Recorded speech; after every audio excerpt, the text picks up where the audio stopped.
Você está diante do seu médico, foi a sua consulta, e está diante da possibilidade de um diagnóstico que seja positivo para câncer. Você conhece quais são as reações mais comuns, psicológicas mais comuns a esta informação? Se não conhece, é sobre isso que nós vamos falar hoje. Então, já se inscreve, já ativa as notificações. No finalzinho, se você gostar, deixa o like e compartilhe com quem você acha que vai se beneficiar com essas informações.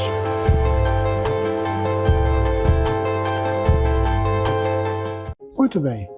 Como é que a gente observou ao longo dos anos, estudando as reações das pessoas ao diagnóstico de câncer de uma forma geral, né? Lembrando que, quando a gente fala o diagnóstico de câncer, nós não estamos falando do câncer, porque já falamos aqui inúmeras vezes, câncer não é uma doença única, são centenas de doenças diferentes que são agrupadas numa mesma denominação.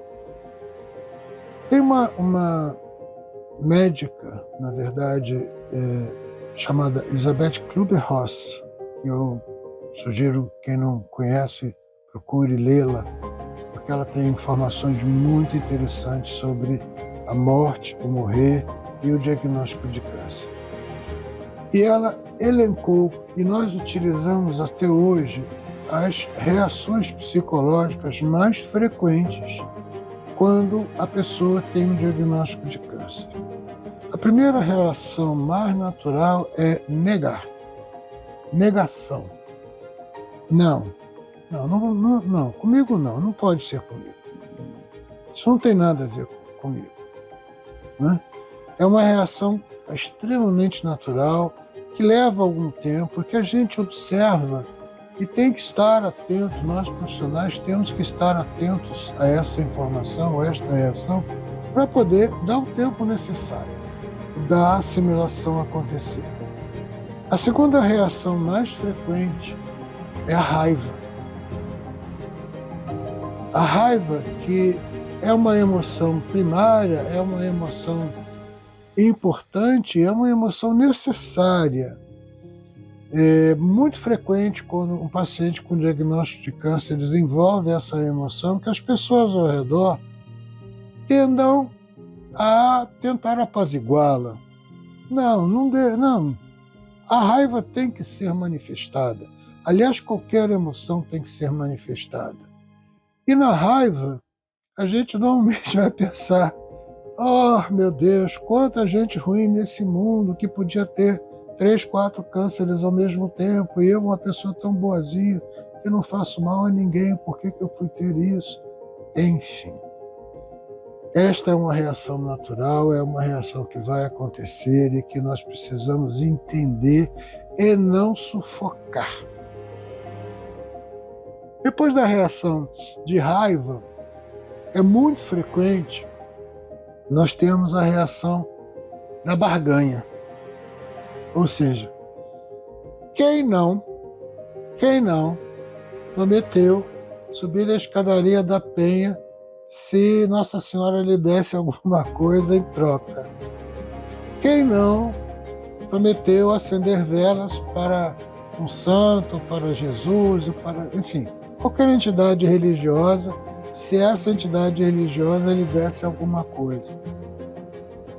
Quem não fez promessas, porque se saísse daquela situação, faria alguma coisa em troca? Isso é o que nós chamamos de barganha. A gente pode fazer até um vídeo bem específico sobre barganha, porque parece que ela é uma coisa ineficaz. Não, ela mexe com coisas do seu interior que são bastante importantes. E a gente não deve banalizar a barganha e muito menos fazer julgamentos. Uma vez que a barganha aconteça, também é frequente desenvolver o que a Elisabeth Kübler-Ross chamou de depressão. Só que hoje nós conseguimos diferenciar o sentimento que ela chamou de depressão como uma melancolia reacional, ou seja, uma tristeza profunda, reacional ao diagnóstico, e esta situação também precisa acontecer. A gente não pode, não deve virar para a pessoa e dizer: não, não fique triste, tenha força, seja assim ou seja assado. Deixa a pessoa se manifestar na sua realidade. E a última reação é o que nós chamamos de aceitação. Aceitação não significa que a pessoa, calma, serenamente, ficou muito feliz que tenha tido o diagnóstico de câncer. Não é isso. Aliás, para que você se aprofunde mais nesse tipo de informações, nós temos uma vasta literatura elucidando essas questões. Os 10 passos para o pós-diagnóstico de câncer, por exemplo, é uma dessas literaturas. Está aqui no link da bio, clica aqui que você vai ser direcionado para esses livros que estão ali disponíveis e você pode se aprofundar nisso. Mas, voltando para a questão da aceitação, aceitação, na verdade, não é o fato de você se tornar feliz por ter um diagnóstico. Aceitação quer dizer compreendi. Entendi que estou passando por um processo de doença. E agora preciso entender quais são os mecanismos pelos quais eu vou passar para poder resolver esse problema, esse processo. Nada impede que o processo terapêutico esteja e seja acompanhado pela sua fé, pela sua espiritualidade, pelas suas crenças. Nada impede. Mas, no momento que você compreendeu esse processo, você tem uma maior adesão ao tratamento, você deve questionar o seu profissional que lhe acompanha de toda e qualquer dúvida que lhe apareça, para que você caminhe dentro desse processo com o maior índice de esclarecimento possível. Ok?